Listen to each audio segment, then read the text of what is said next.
Meu amigo pensante, meu nome é Rafael, este é o Filosofia e Cafeína, e hoje, um dos mais pedidos, Nietzsche, ou Friedrich Nietzsche. Uma das aulas mais pedidas, por ser um dos filósofos mais populares, mas talvez uma das mais difíceis. Não digo de entender, caso você esteja procurando uma aula, vai ser de maneira didática, mas uma mais difíceis de aguentar. A filosofia de Nietzsche é feita a golpes de martelo. Não que ele seja iconoclasta, mas é uma filosofia que provoca. É muito bom ser provocado e trazer algo novo. Se você aguentar ficar até o final do vídeo, vai ter algumas recompensas. Friedrich Nietzsche é um dos filósofos mais populares, em termos de mídia, não em termos de acessibilidade. Volte e meia vemos filmes, personagens e até citações. É um dos mais citados. Há mais razão em teu corpo do que em tua maior sabedoria. Ah, quem disse isso? O Bruce Lee? Não, Nietzsche. Mas, entendemos o que ele quis dizer quando citamos ele? Ou é menos uma admiração? Muita gente diz que um personagem aqui é leninista, mas a gente vai ver que não. Inclusive vou trazer ele num vídeo sobre Albert Camus e também sobre o mito de Sísifos. Então já se inscreva aqui no canal para não perder qual é realmente a filosofia dessa série, como que a gente vai filosofar com isso. Mas hoje vamos focar no conceito de Nietzsche. Depois a gente fala sobre obras que podem estar utilizando esse conceito. Que hoje a gente vai falar sobre o niilismo, a vontade de potência e o amor fati. Não vamos falar desses filmes aqui que são, na verdade, Uma perda de tempo. Pois bem, eu não costumo a falar da biografia do autor, tanto aqui nos vídeos, quanto na sala de aula, para não tomar muito tempo.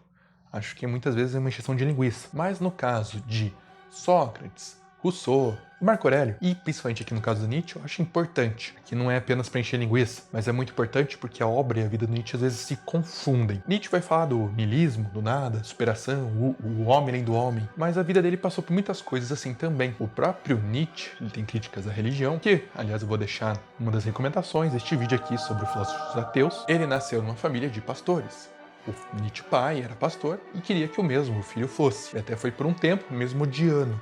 E já diziam que ele pregava muito bem. As pessoas amavam ver, choravam, né, de emoção com as palavras dele. E quando ele fala também sobre arte, que eu vou falar mais no vídeo de aula de estética, retomando Nietzsche, ele tem uma amizade, para não falar outra coisa, com Richard Wagner. Ele vai dizer muito na arte, vai comparar com o Wagner. Então, para ele, a música que ele absorveu, ele fala na obra. Então, às vezes, a obra e a biografia do Nietzsche se confundem. Tanto que não é preciso ter um biógrafo de Nietzsche. Na própria obra dele, já está escrito as coisas que ele passou pela vida. Inclusive, na própria obra dele, não é muito bem organizada. Ele fala sobre todos os temas em todas as obras. Diferente, por exemplo, do Aristóteles, que é um livro sobre política, um sobre ética. Ou Kant, que é mais didático, mas que o Nietzsche também fosse professor. Porém, diferente da comédia, ela começa triste e vai ficando divertida, vai causando bons humores, e da tragédia começa feliz e vai nos derrubando, ficando pior. A vida do Nietzsche é o contrário. Ela começa ruim e vai piorando. Mudar pra melhor, com certeza. Que ele disse que ia mudar melhor, já tava bom. Disse que ia mudar pra melhor, não tava muito bom. Tava meio ruim também, tava ruim. Agora parece que piorou. Muitas das suas obras são póstumas, ou seja, são postadas depois que ele morreu. Então tem muita coisa que é discutível, quanto foi mudado ou não. Os próprios cursos Além do Homem, após a morte do Nietzsche, foram lidos pela irmã dele, do Partido Nacional dos Trabalhadores Alemães. Eu não vou poder falar o nome aqui para não tomar nenhuma restrição do YouTube, mas você deve saber do que eu tô falando. Mas ele nunca participou, ele já estava morto. Era lido o texto dele com uma interpretação tendenciosíssima pela irmã dele, depois que ele já tinha morrido. Aliás, ele morre hoje em dia, você tem uma noção de medicina melhor, do que acredita ser derretimento cerebral por conta da sífilis, e provavelmente ele contraiu durante a vida. Ou seja, a vida do Nietzsche não era nada fácil. Quando ele fala de decepção, e mesmo assim amar a vida, ele tem um pouco de propriedade no assunto. Não é aquele revoltoso que quer mudar o mundo, fazer uma nova mudança no mundo, na sociedade, mas que, né? O homem está condenado a se superar. Ele está diante de um abismo, preso por uma corda, preso entre o animal e o além do homem. Aqui vamos falar dos conceitos mais interessantes, um dos mais mal difundidos, que é o niilismo. O nada. Primeiramente, eu vou dizer que Nietzsche não é leninista. O quê? Não acredito. Ele denuncia o lenismo. E também eu vou fazer um vídeo só sobre lenismo, porque alguns conceitos, como lenismo ativo, reativo, passivo, não são do Nietzsche também. São de um leitor e tradutor de Nietzsche. Então, vamos ficar primeiro com o que está nas obras dele. O niilismo ou nada. Você se depara com nada. Você percebe coisas do tipo: ninguém existe com propósito, ninguém pertence a nenhum lugar e todo mundo vai morrer. Vem assistir TV. E você percebe a insignificância da sua vida. E você percebe que você tem uma responsabilidade, por dois motivos. O primeiro, se você já assistiu esse vídeo, você sabe porque Deus está morto e nós o matamos. Mas as pessoas que negam o valor da vida criam um mundo da ideia, um mundo pós a morte. Nietzsche é muito crítico às religiões monoteístas e às pessoas que veem o mundo da forma que é e se frustram também e querem criar um mundo novo, um ideal, uma utopia, um mundo mais justo. Ou seja, essas duas pessoas são niilistas e não Nietzsche. Por quê? Porque essas pessoas estão negando a vida da forma que ela é, elas se deparam com nada e dizem, não, essa vida não presta, mas pode ser uma melhor. E tentam negar os valores da vida. O Nietzsche diz, quando você olha para o abismo, se joga. Porque essa é a vida. Como que eu vou me jogar no abismo? É o deixa a vida me levar? Como eu falei, isso a gente vai ver em outro vídeo, vai comparar com o mito de Sísifo. Mas aqui o Nietzsche vai falar, existe sim um valor para a vida, não é só o abismo, o nada. E esse valor da vida está na própria vida, não está num mundo pós a morte e nem num mundo que pode ser mudado, alterado por uma utopia. O valor da vida está nela mesma, o amor de fato, o amor fati, o amor da vida dentro da própria vida e não por algo externo. Se você simplesmente se deixa levar pelas coisas que acontecem e vai reagindo, você apenas reage, você não age. O deixa a vida me levar, o eremita, não é um sábio segundo Nietzsche. Ele é um escravo da casualidade. Ele é um escravo da vida que o cosmos pisa nele e ele aceita. Agora, se você é escravo de si mesmo, você é livre. Se você pega essa responsabilidade, está diante do abismo, você sabe que você morre, você sabe da insignificância, mas você dá um sentido para você, pois diferente de uma moral construída, você vai construindo sobre você. O esforço mais duro é o esforço sobre si mesmo. Então você se lapida e acha um sentido na própria vida. Nietzsche vai dizer que esse amor, de fato, pela vida, você repetir infinitas vezes aquilo que ama. Eu gostaria de poder gravar infinitos vídeos, porém, sou mortal, não consigo gravar infinitos vídeos. Volta e meia, às vezes só consigo postar um por semana e às vezes até falha.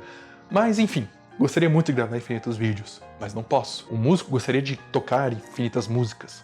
Eu, quando dou aula, gostaria de dar infinitas aulas, ter infinitas horas, mas não posso. E se você fizesse como se fosse?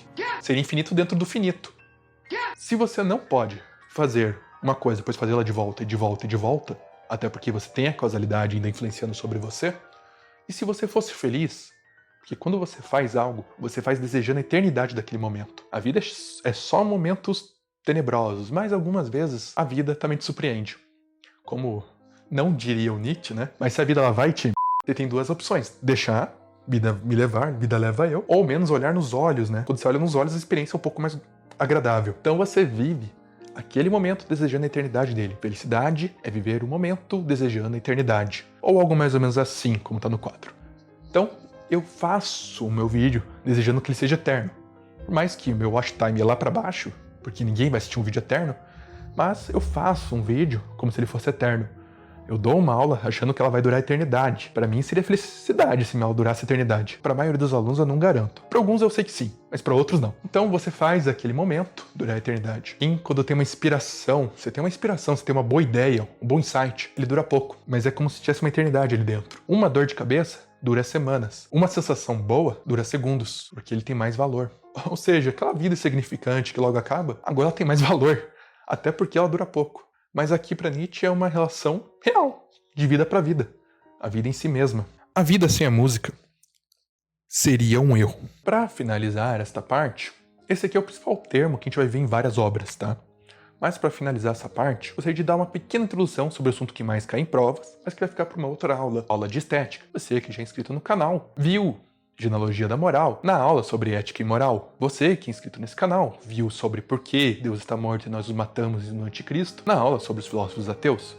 Você que quer saber a diferença entre o Apolo e o Dionísio, também se inscreveu para ver mais sobre a estética ou filosofia da arte, a reflexão sobre o belo e a beleza, tão belo quanto dar um like no vídeo. Enfim, dando pro Nietzsche, no caso. Ele diz que a vida após a morte não vai nos salvar, a fé não vai nos salvar, mas a ciência também não vai nos salvar.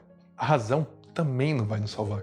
Você ser escravo da técnica não vai nos salvar. Você querer colocar um fundamento racional, uma luz salvadora como os iluministas, também não vai te salvar. Você também está negando a vida. Nietzsche, embora ele odiasse o Platão, não tem muito amor por outros filósofos. Mas o Platão é bem claro, assim, que ele desgosta do Platão. Ele diz que a mitologia que Sócrates tanto combateu já tinha uma explicação da vida. Ela não era literal só, mas já era se deixado levar por uma boa explicação. Já era uma boa reflexão. Aliás, vou deixar duas recomendações ao final desse vídeo. Esse vídeo sobre o filósofo ateu e este vídeo aqui sobre mitologia. Vai estar nos links, no card, no fixado, na tela final, em todos os lugares. E ele ainda vai dizer que, embora ele não gostasse do Sócrates e do Platão, ele gosta do Heráclito. Não se nada das vezes no mesmo rio. Vida, constante mudança, até que acaba. O fogo, que sempre se mexe até que se extingue, assim como a vida. Então, não se assiste 2 vezes o mesmo vídeo. Se você já assistiu os vídeos que eu citei, depois de assistir esse, te prometo, te garanto com toda certeza que não é o mesmo vídeo. Espero ter mudado alguma coisa em você, assim como mudou em mim fazer esse vídeo. Uma dica de amigo para amigo. E eu fico imaginando as pessoas que negam os valores da vida, assim como Nietzsche diz, querem um mundo que seja a sua imagem e semelhança. Uma baita de uma prepotência. Você querer uma utopia que é boa para você, para todos. E as pessoas que não podem encarar a vida. Hoje vivemos no pós-verdade. Se isso me ofende, não pode. Se esse humor ofende, não pode rir. Ou seja, você está sendo punido. Nega a vida de fato por um outro valor que é criado. Então, se existem desgraças, como aconteceu na vida do Nietzsche, acontece na minha, acontece na sua, faz parte da vida. Não negue elas. O que não me derruba, fortalece. Voltando. Não é um eterno retorno, mas a gente acabou de retornar. Os conceitos se fecham. Nesse vídeo, eu queria trazer apenas esses. Em outros vídeos, nós trazemos outros. A escolha, se depois desse vídeo você vai partir pro de mitologia ou pro do filósofo ateu, é sua. Eu sempre termino com pense só. Mas hoje eu vou terminar um pouquinho diferente. A independência, chamada liberdade de pensamento, em sua mais fraca, é a forma, renúncia, que o espírito dominador acaba por se aceitar. Ele que há muito tempo procurava que dominar e não se encontrou em dominar, nada senão a ele mesmo.